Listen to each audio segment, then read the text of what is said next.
नमस्कार दोस्तों, मैं हूं रामलाल जांगिड़। स्वागत कर रहा हूं आपके अपने YouTube चैनल नैनो एकेडमी पे। दोस्तों, आज का अपना वीडियो होगा पीटीटी की तैयारी कैसे करें। वैसे लॉकडाउन की वजह से बहुत सारे विद्यार्थी घर पे हैं और एग्जाम डेट भी आगे खिसक गई है। अब तैयारी कैसे करनी है। कुछ विद्यार्थी जिन्होंने कोचिंग ज्वाइन करने का भी मन बनाया था, लेकिन ये संभव नहीं हो पाया। अब घर बैठे कैसे तैयारी करनी है, कौन कौन सी बुक्स पढ़नी है और किस प्रकार से अच्छे अंक है वो आपको उपलब्ध होंगे, उनके लिए किस प्रकार की अपने पास में रणनीति है वो होनी चाहिए, उसके बारे में आज के इस वीडियो में अपन चर्चा करेंगे। तो देखिए दोस्तों, सबसे पहले इसमें सबसे महत्वपूर्ण और जो सिलेक्शन देने योग्य बात है उसमें मुख्य बात यह है कि सिलेक्शन आपको कौन कौन से विषय देंगे और मेरिट बनाने में मुख्य भूमिका है वो कौन से पार्ट है वो रखेंगे। वैसे पिछले वीडियो में मैंने सिलेबस के बारे में चर्चा कर ली थी और अन्य बहुत सारी बातें हैं वो वीडियो में की थी कि कौन सा पार्ट है वो कितने नंबर का है, तो उस वीडियो में अपने काफी सारी चर्चाएं कर ली थी। अब देखिए, इस वीडियो में अपन देखेंगे कि कौन से सब्जेक्ट के लिए क्या पढ़ना है और कौन से विषय की तैयारी अपन करेंगे या फिर कौन से पार्ट की तैयारी करेंगे जो सिलेक्शन के लिए मुख्य भूमिका निभाती है। तो देखिए, अपने एक उस भाग में अपन ने देखा था रीजनिंग। क्या देखा था? रीजनिंग और शिक्षण अभिक्षमता या अभियोग्यता। शिक्षण अभिक्षमता या अभियोग्यता। शिक्षण अभिक्षमता या अभियोग्यता ये पीटीटी में चयन के लिए मुख्य भूमिका निभाते हैं। रीजनिंग आपके 50 प्रश्न आएंगे, एक प्रश्न 3 नंबर का है, इसी प्रकार 150 अंक के होंगे। और शिक्षण अभियोग्यता के प्रश्न भी आपके 3 अंक के आएंगे और टोटल 150 अंक के हैं। ओके, टोटल कितने हैं? 150 अंक हैं। ये भी मुख्य भूमिका आपके पीटीटी में चयन के लिए निभाएंगे। अब इनके लिए क्या पढ़ना है और कैसे तैयारी करनी है और कौन से भाग से कैसे प्रश्न आएंगे। तो देखिए दोस्तों, रीजनिंग के लिए कोई सी भी आपने बुक्स खरीद ली होगी मार्केट से या फिर अन्य कुछ आपके पास में बुक्स है, जो भी बुक्स है उन्हें एक ही बुक्स को बार बार अभ्यास कीजिए, हल कीजिए, जो प्रश्न है उन्हें मिलाइए। और शिक्षण अभियोग्यता के लिए आपने बुक्स खरीदी है, नहीं मिली आपको बुक्स, तो बहुत सारी जानकारी है आपको सिलेबस देख करके उनके अनुसार आपको ऑनलाइन मिल जाएगी। और मैंने शिक्षण अभियोग्यता से संबंधित 8 सीरीज जो अपने टेस्ट सीरीज है उनको पीटीटी टेस्ट सीरीज के नाम से चैनल पर अपलोड कर दिए हैं और उनमें लगभग आपको 200 प्रश्न मैंने वो दिए हैं। 200 प्रश्न वो दिए हैं और 200 प्रश्न वही प्रश्न है जो पीटीटी एग्जाम में पूछे गए हैं, उनको मैंने हल करवाया। और हमेशा लगभग इनमें से 50 प्रश्न पूछे जाते हैं, 50 में से ज्यादा नहीं तो 45 प्रश्न या 40 प्रश्न है वो इनमें से पूछे जा सकते हैं। गारंटी तो नहीं दे सकते पूरे में से पूरे भी पूछे जा सकते हैं और पूरे में से 40% भी पूछे जा सकते हैं, 30-35 भी पूछे जा सकते हैं, लेकिन संभावना है वो 45 प्रश्न है वो पूछे जा सकते हैं 200 प्रश्न में से जो प्रश्न पूछे गए थे। आपको ये समझ में आ जाएगा कि शिक्षण अभियोग्यता क्या है और इनमें से प्रश्न कैसे पूछे जाते हैं।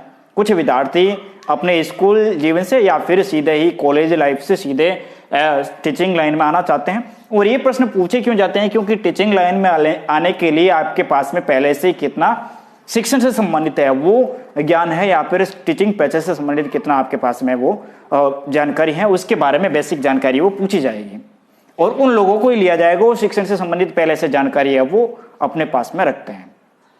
दोस्तों, कोशिश रहेगी इनमें जो टॉपिक है उनके प्रत्येक टॉपिक का अलग अलग तरीके से आपके पास में अलग अलग वीडियो में उपलब्ध करवाऊं, लेकिन उनसे पहले ये जरूर देख लेना, ठीक है? 200 प्रश्न मैंने दिए हैं, उन 200 प्रश्नों को देख लेना।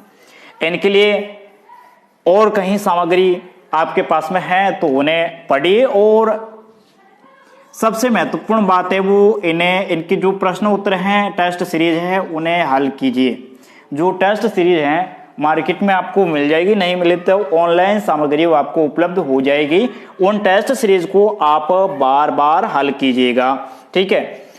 अब कुछ अपने जानकारी रहती है हिंदी और अंग्रेजी, ये दोनों भाषाएं अपने पूछी जाएगी, दोनों भाषाओं से संबंधित प्रश्न पूछे जाएंगे। अब प्रश्न इनमें से कैसे पूछे जाएंगे? बेसिक व्याकरण के प्रश्न पूछे जाएंगे।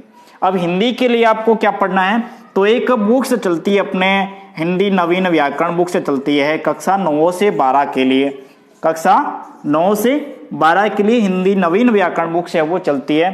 तो इन्हें अच्छे तरीके से पढ़ लीजिएगा, हर बार प्रश्न है वो इनमें से ही आते हैं, ठीक है। उसके बाद में अंग्रेजी के लिए अपने को क्या पढ़ना है? बेसिक व्याकरण से संबंधित प्रश्न पूछे जाएंगे। स्कूल स्तर की आपके पास में कोई सी भी व्याकरण से संबंधित बुक्स है तो उनमें से आप अंग्रेजी व्याकरण है वो कंप्लीट कर सकते हैं, पढ़ सकते हैं।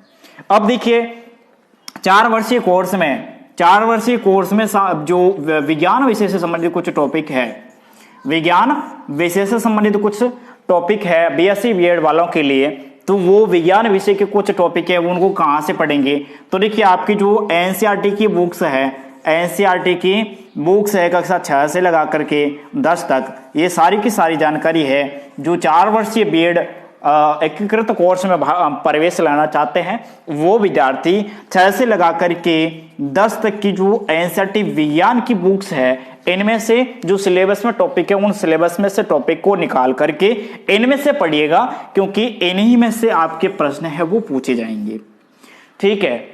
अब रही बात अपने जीके की, सभी के लिए कॉमन चीज है जनरल नॉलेज, ठीक है। ये जीके, इनमें कुछ प्रश्न है वो इंडिया से संबंधित भी पूछे जाएंगे, कुछ प्रश्न है वो राजस्थान से संबंधित भी पूछे जाएंगे। तो इनको कहां से पढ़ें?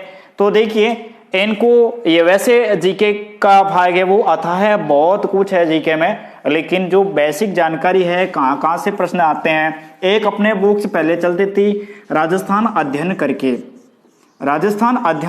राजस्थान अध्ययन ऑनलाइन आपको बुक्स मिल जाएगी आरबीएससी की साइट पे, वहां से इन बुक्स को ले लेना। वहां से नहीं मिले तो मार्केट में आपके पास में कोई बुक्स उपलब्ध है, यदि उपलब्ध है तो वहां से जो टॉपिक दे रखे हैं अपने सिलेबस में राजस्थान जीके से संबंधित उन्हें पढ़ लेना। और यदि इंडिया जीके से संबंधित है तो बहुत सारी बुक्स आपको मिल जाएगी, या फिर सामाजिक विज्ञान की जो बुक्स अपने चलती है कक्षा 6 से लगा करके 12 या कक्षा 6 से 10 तक, कक्षा 6 से 10 तक जो कॉलेज स्तर का पीटीटी 2 वर्षीय कोर्स में भाग लेना चाहते हैं उनको तो 12 तक की बुक्स पढ़नी पड़ेगी, इनमें से बहुत सारे प्रश्न पूछे जाते हैं। लेकिन जो 4 वर्षीय पाठ्यक्रम में भाग ले रहे हैं उनके लिए बीए बीएड वाले या फिर बीएससी बीएड वाले, उनके लिए कक्षा 6 से जो 10 तक का कोर्स है सामाजिक विज्ञान का, उनमें से बहुत सारे प्रश्न है वो पूछे जाते हैं। तो इन्हें आप पढ़िएगा, अच्छी मेहनत कीजिएगा। अब देखिए आपके पास में समय कम है और तैयारी अपने कम ही की है, और कम समय में तैयारी कैसे करें, कैसे अच्छे अंक प्राप्त करें, तो उनकी कुछ थोड़ी सी रणनीति है वो मैं आपके समक्ष प्रस्तुत कर दूं। तो देखिए किसी भी कंपटीशन एग्जाम में कुछ विद्यार्थी ऐसे होते हैं जो स्कूल स्तर पे प्रतिभाशाली होते हैं, होशियार होते हैं, लेकिन कंपटीशन एग्जाम में पिछड़ जाते हैं। और आपने ऐसे बहुत सारे अपने समाज में, घर परिवार या आस पड़ोस में उदाहरण देखे होंगे। कुछ विद्यार्थी ऐसे होते हैं जो बिल्कुल स्कूल स्तर पे परसेंटेज के मामले में बिल्कुल लो होते हैं, लेकिन कंपटीशन एग्जाम में क्या होते हैं, बाजी मार लेते हैं। हालांकि उन्हें लोग अनेकों प्रकार की बातें करते हैं उनके संबंध में कि इन्होंने तो ऐसे कर दिया, या फिर नकल के करके, या फिर ऐसे वैसे करके सिलेक्शन है वो पक्का कर लिया।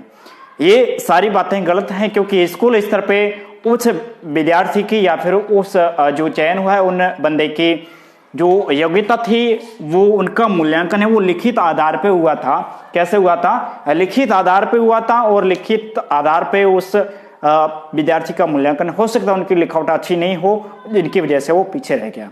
लेकिन टैलेंट के मामले में, अपनी बुद्धि क्षमता के मामले में, उनकी जो बुद्धि है उनके मामले में वो अन्य विद्यार्थियों के बराबर था। और यहाँ पे अपना मूल्यांकन है वो बहुवैकल्पिक से होता है, बहुविकल्पनात्मक से होता है, जो कि एक निष्पक्ष मूल्यांकन होता है। जो होशियार विद्यार्थी होता है वही आगे आता है, जो अच्छे तरीके से वो अपना स्थान है वो यहाँ पे मजबूत करता है। तो देखिए कंपटीशन एग्जाम में अपनी सफलता सुनिश्चित करने के लिए कंपटीशन एग्जाम अथाह है, बहुत सारे विद्यार्थी इस एग्जाम में बैठते हैं और सीमित सीटें होती है, सीमित सीटें होती हैं। जिस प्रकार से आपके पीटीटी में भी देख लीजिए लाखों फॉर्म भरे गए हैं और सीमित सीटें हैं। अब देखिए इसमें भी आप अच्छी मेहनत करोगे। कुछ विद्यार्थी तो अपने स्तर पे ऐसे ही बैठे हैं कि हम अच्छी मेहनत नहीं करेंगे, ऐसे एग्जाम देंगे और कॉलेज है वो हमारा चयन तो हो जाएगा। लेकिन यहाँ पे चयन तो हो जाएगा आपका, लेकिन चयन होने के बाद में अच्छी कॉलेज है वो अच्छे अंक है तो ही आपको कॉलेज है वो मिलेगी, नहीं तो आपको फिर दुर्गम क्षेत्र में या फिर जहां आप जाना पसंद नहीं करेंगे वहां आपको कॉलेज मिलेगी। इसलिए क्यों न आप अभी से तैयारी में लग जाएं, अच्छी मेहनत कीजिए, एक रणनीतिक रूप से मेहनत कीजिए, जिनकी वजह से आपको मनपसंद की कॉलेज मिले और मनपसंद की कॉलेज में आप अपने एजुकेशन है वो अच्छे तरीके से आप उपलब्ध करें। तो देखिए एक अच्छी रणनीति है वो कैसे बनानी है, आपको समग्र रणनीति कैसे बनानी है, किस प्रकार से कंपटीशन के एग्जाम में आपको सफलता प्राप्त करनी है। तो देखिए सफलता के पीछे एक अच्छी रणनीति ही होती है जो इस बहुत बड़े युद्ध में आपको क्या करती है, अपने उद्देश्य तक पहुंचाती है। देखिए एक होता है उद्देश्य और एक होता है प्राप्य उद्देश्य, एक होता है उद्देश्य और एक क्या होता है प्राप्य उद्देश्य। देखिए दोस्तों आपका उद्देश्य क्या है, पीटीटी एग्जाम को कंप्लीट करना है, पीटीटी एग्जाम में अच्छे अंक प्राप्त करने हैं और अच्छी कॉलेज आपको लेनी है। अब अपने उद्देश्य यानी अच्छी कॉलेज प्राप्त करनी है, उन्हें कैसे आप प्राप्त करेंगे, उनके लिए आप एक लंबे समय यहां तक पहुंचने के लिए आप यहाँ पे हैं और यहां से लगाकर यहां तक पहुंचने के लिए आपको एक अच्छी रणनीति बनानी है। वो रणनीति कैसी होगी, तो देखिए दोस्तों यहां से यहां तक पहुंचने के लिए आप छोटे छोटे उद्देश्य तय करते हैं, सीढ़ी दर सीढ़ी आप ऊपर चढ़ते हैं और फिर आखिर में आप कहां पहुंचते हैं, अपने उद्देश्य तक पहुंचते हैं। यानी कि उद्देश्य तक पहुंचने के लिए जो छोटे छोटे उद्देश्य तय किया जाते हैं उसे क्या कहते हैं, प्राप्य उद्देश्य। अब देखिए ये छोटे छोटे उद्देश्य अपने लाइफ में या फिर पीटीटी की अपन कंपटीशन की तैयारी कर रहे हैं वहां क्या मुख्य भूमिका निभाते हैं। तो देखिए एक उदाहरण आपके समक्ष प्रस्तुत कर रहा हूं।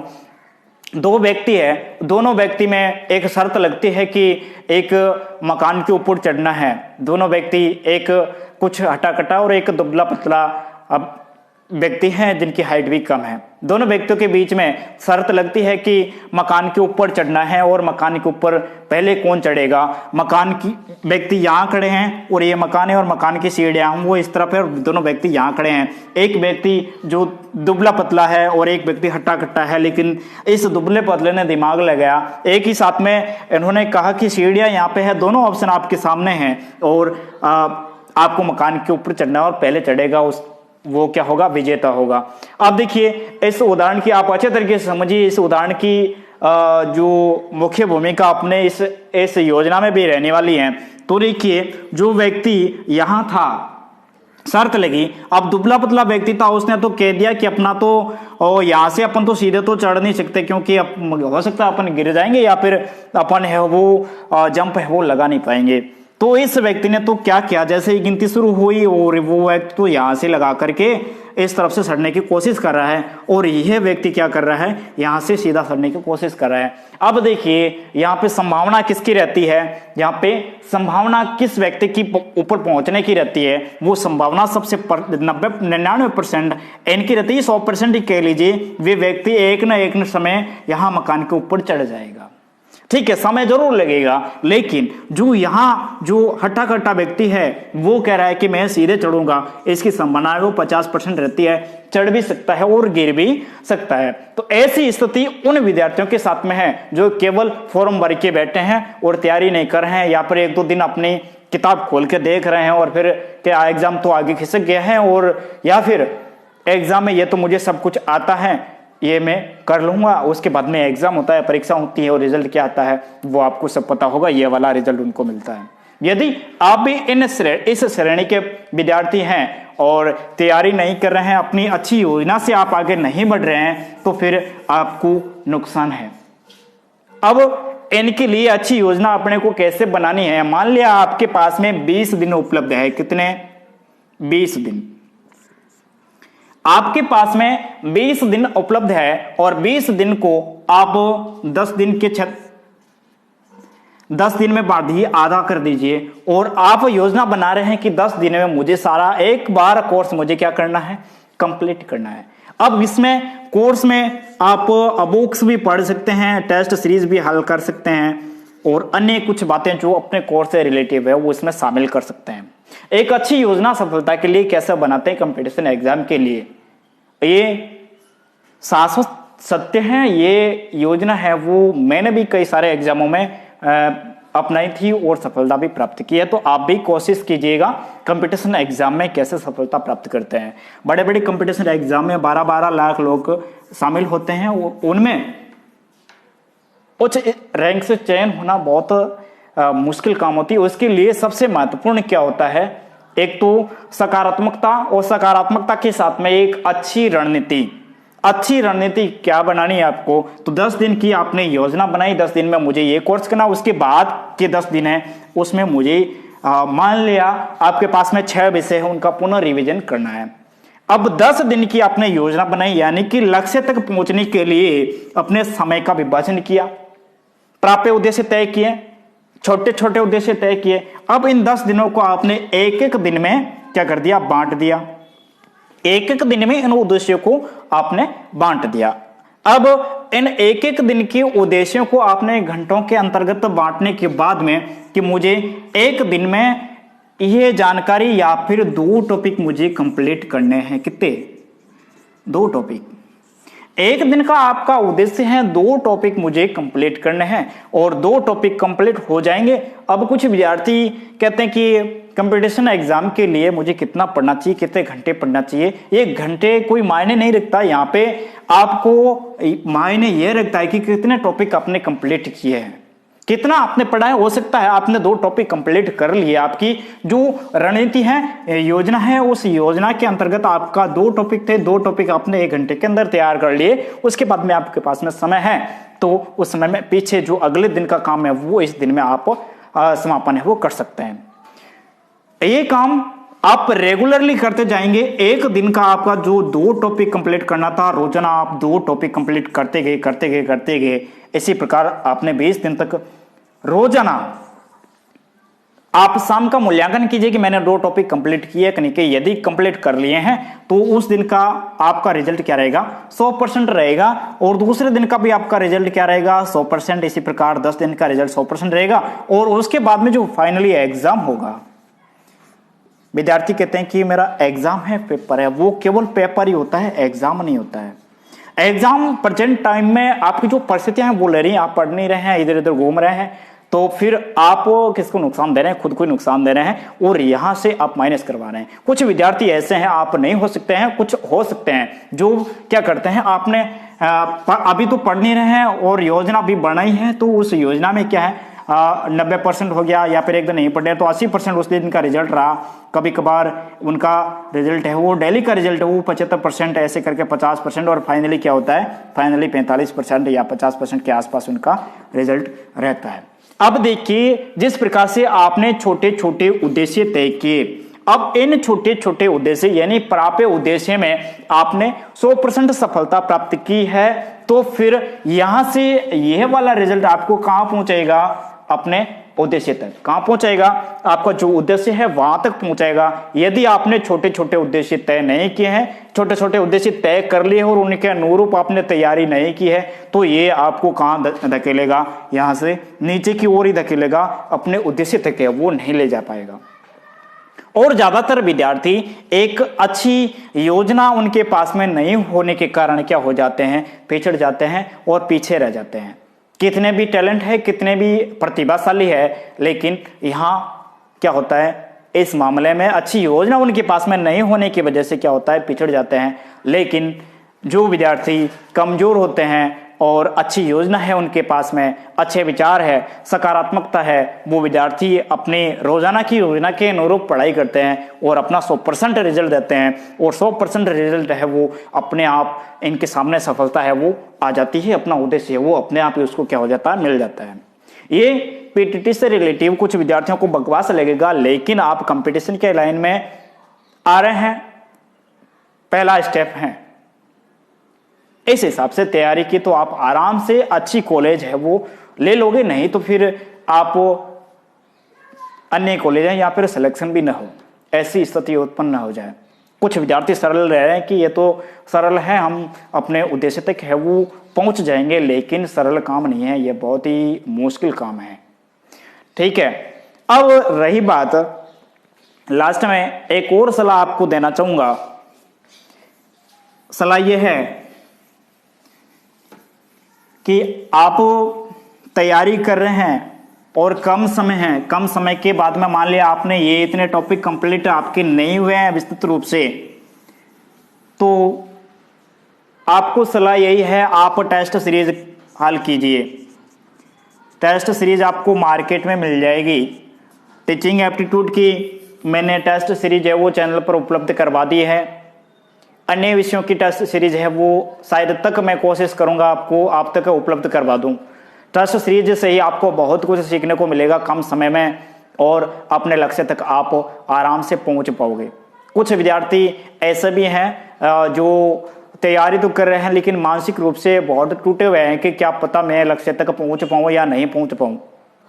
तो देखिए, यहाँ पे सब प्रकार की परीक्षाएं ली जाती है, आपके मानसिक रूप से, फैमिली की तरफ से, या फिर अन्य वैचारिक माध्यमों की भी परीक्षा ली जाती है। परिस्थितियों की भी परिस्थितियां होती है, वो भी अपनी परीक्षा लेती है। और इन परीक्षा में यदि आप पास हो जाओगे, जिस दिन आपका 3 घंटे का वो होता है वो पेपर ही होता है, परीक्षा नहीं होती है।